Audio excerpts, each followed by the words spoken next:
Je suis le bon berger qui donne sa vie pour ses brebis.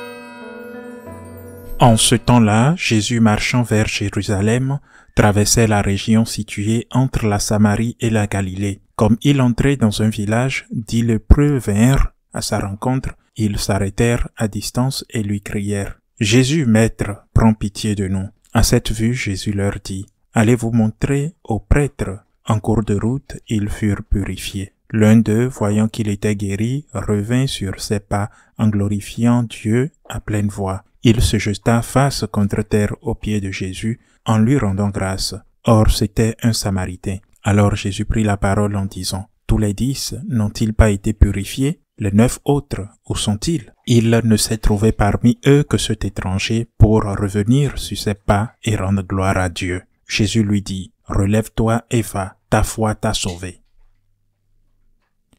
Acclamons la parole de Dieu. Je crois que c'est l'un des passages de l'Évangile les plus instructifs, surtout pour nous. Mais avant de l'expliquer, je voudrais donner un exemple.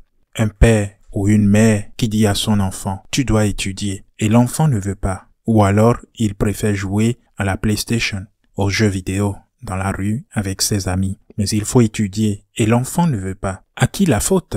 Des parents ou bien de l'enfant? L'enfant pense à son bien-être immédiat, quelles que soient les circonstances. L'enfant pense à son bien.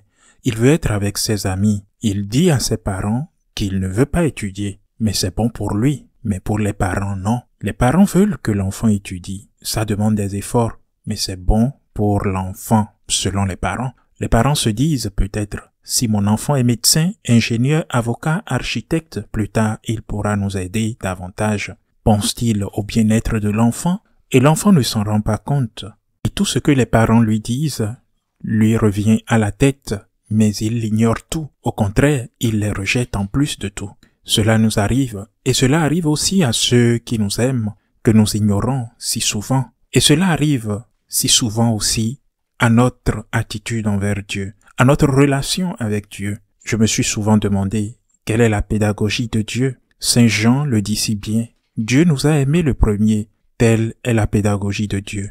Dieu prend l'initiative dans l'amour. Dieu nous a aimés le premier. Et Saint Jean ajoute dans sa lettre: c'est pourquoi nous devons nous aimer les uns les autres.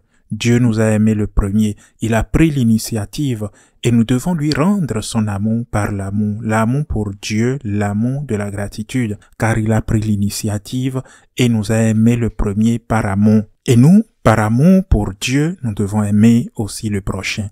Mais ce n'était pas le cas auparavant. Même dans le judaïsme, une religion aussi proche de la nôtre, parce qu'ils croient au seul vrai Dieu, parce qu'ils ont les 10 commandements de Moïse. Ce n'est pas comme ça malgré qu'ils sont aussi proches de nous chrétiens. Car ce qui nous relie le plus, c'est l'amour. S'il n'y avait pas l'amour, s'il n'y avait pas cette condition essentielle, l'amour de Dieu, je crois qu'on serait très différent.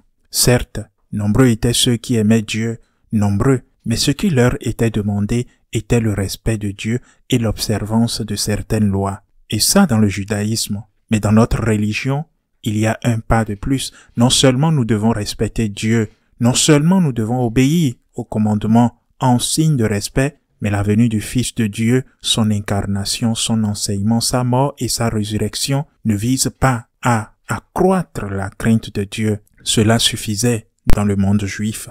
Jésus est venu nous apporter un plus. Il est la plénitude de l'amour. Il est la plénitude de l'amour et nous enseigne non seulement d'aimer Dieu et de respecter les commandements, mais d'aimer son ennemi, d'aimer son prochain comme soi-même. Jésus n'est pas venu pour que nous craignions Dieu davantage.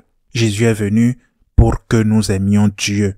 Ce Dieu, le Seigneur Tout-Puissant, Créateur, qui se révèle comme notre Père. Il se révèle comme celui qui nous tend la main, celui qui nous a tant aimés au point de donner sa vie pour nous.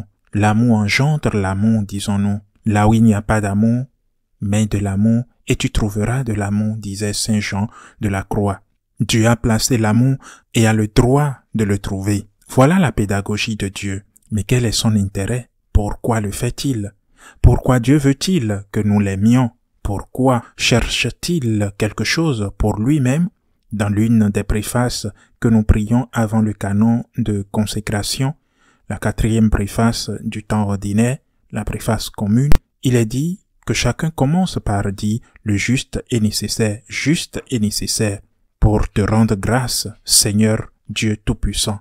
Il est juste et bon de te rendre grâce, Seigneur Dieu Tout-Puissant, pour le redire de façon plus exacte. Car même si nos bénédictions n'augmentent pas ta gloire, ni nos louanges ne t'enrichissent, c'est notre devoir et notre salut. C'est bon pour nous. Que gagne Dieu donc à ce que je l'aime? Que gagne Dieu à ce que je le loue, à ce que je le bénisse? Il gagne-t-il quelque chose? Est-ce mon devoir? Bien sûr, oui, c'est mon devoir. Mais pourquoi est-ce mon salut? Si nous pensons que Dieu veut que nous l'aimions, pourquoi a-t-il besoin que nous l'aimions, par exemple, pour être heureux, pour qu'il soit heureux, pour qu'il se sente tout-puissant? Nous ne comprenons rien. Qui est Dieu? Ce sont de très belles questions. Il fait tout pour notre bien. Le Père dit à son Fils d'étudier, pensant à son propre bien, et non à un avenir où il ne pourra pas vivre de sa retraite et devrait compter sur les ressources de son Fils. Car si le Fils ne l'aime pas, il n'y aura pas de ressources même si elles étaient abondantes. Quand on donne des conseils à quelqu'un qu'on aime et qu'on constate qu'il les rejette, qu'il les oublie, qu'il est incapable de se mettre des idées en tête, qu'on pense à son bien-être malgré cela et qu'il se renferme, on souffre. Mais pourquoi souffrez-vous? Pourquoi souffrons-nous dans ce cas? Nous souffrons pour lui, car il se fait du mal. Il va se faire du mal et continuera de se faire du mal. Et il n'y a aucun moyen qu'il le découvre. Tu souffres pour lui, non pour toi, mais pour lui. Quand nous n'aimons pas Dieu, qui blessons-nous? Pas Dieu, nous nous blessons nous-mêmes. Nous sommes blessés. Quand nous n'honorons pas Dieu, quand nous ne louons pas Dieu, quand nous ne glorifions pas Dieu, quand nous ne respectons pas ses commandements, c'est nous qui sommes blessés. C'est ainsi que nous devons comprendre l'évangile si important d'aujourd'hui. C'est dit l'Hébreu, soyons attentifs, n'étaient pas athées. Ils étaient croyants, non seulement croyants au Dieu des Juifs, mais aussi à la puissance de Jésus. Jésus ne les a pas guéris à ce moment-là. Il leur dit, allez vous présenter au prêtre. Il trace donc un itinéraire probablement relativement long, car les lépreux devraient vivre hors de la ville, en chemin, c'est-à-dire lorsqu'ils se séparent de Jésus, ils croient qu'il les guérira de loin, et c'est en chemin qu'ils sont guéris. Ce sont donc des gens qui croient non seulement en Yahvé, le Dieu des Juifs, mais aussi en la puissance de Jésus. Ils ont la foi, et cette foi qui leur apporte la guérison. Que leur manque-t-il?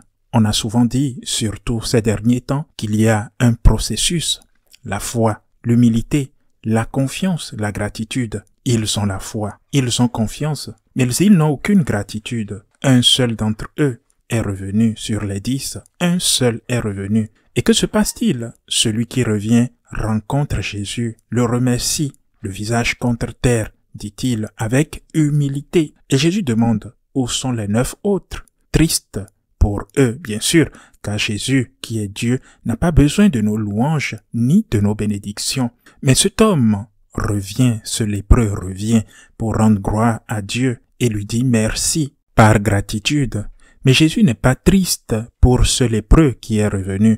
Il est triste pour les 9 autres qui ont perdu quelque chose d'essentiel. Il est triste pour ces 9 lépreux qui sont guéris de la lèpre, certes, mais ne sont pas guéris de la vraie guérison profonde.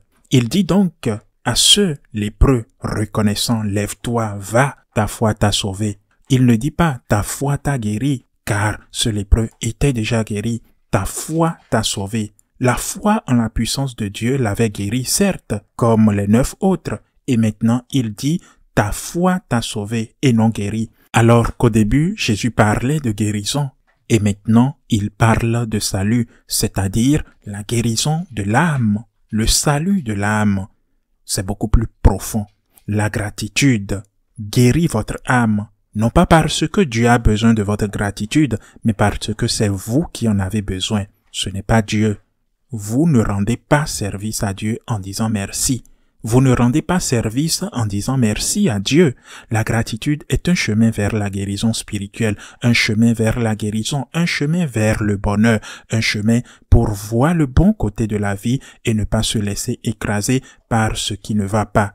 Ne pas se laisser ruiner sans cesse sur ce qui ne va pas, sur votre misère, votre statut constant de victime et sur la gravité de votre situation, oubliant que même si c'est vrai, ou du moins que cela peut l'être, il y a aussi des choses qui vont bien et que vous passez à côté parce que vous ne les remarquez pas et n'en êtes pas reconnaissant. Être reconnaissant, c'est être sauvé. Le Seigneur parle de salut à celui qui est reconnaissant, de guérison à celui qui a la foi, mais de salut à celui qui est reconnaissant. La gratitude qui vous donne le salut, la gratitude qui guérit votre âme. Aidez-vous. Ne soyez pas si maladroit qu'en étant ingrat, vous offensiez et blessez celui qui vous blesse le plus. Et c'est vous-même. Écoutez les gens qui vous aiment. Ne vous fermez pas à tout parce que vous ne vous souciez que de vous-même. Ouvrez-vous au bien qu'ils veulent faire pour vous, au bien que Dieu veut faire pour vous. Apprenez à aimer l'amour. Apprenez que l'amour se paie par l'amour, car il est juste de remercier Dieu. C'est votre devoir de remercier Dieu, mais c'est aussi votre salut, et c'est pourquoi, encore une fois, en pensant aux droits de Dieu, en défendant les droits de Dieu, mais en pensant à votre propre bien, apprenez à être reconnaissant pour votre propre bien, apprenez à être reconnaissant. Ne blessez pas Dieu en étant comme les 9 autres lépreux. Soyez reconnaissants. Soyez reconnaissants comme ce lépreux qui est revenu pour rendre grâce à Dieu.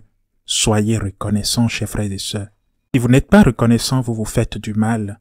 Peut-être ce que vous avez, ce sont de bonnes intentions, de bonne éducation, mais la gratitude est bien plus que la courtoisie. Apprenez à être reconnaissant pour votre propre bien, car Dieu a le droit pour votre propre bien avant tout. Vous avez la foi, vous êtes guéri, mais vous n'êtes pas sauvé tant que vous ne rendez pas grâce à Dieu. J'invite ceux qui souhaitent rejoindre une école de gratitude à se former, mais surtout à apprendre à être reconnaissant, à nous écrire. Ainsi soit-il.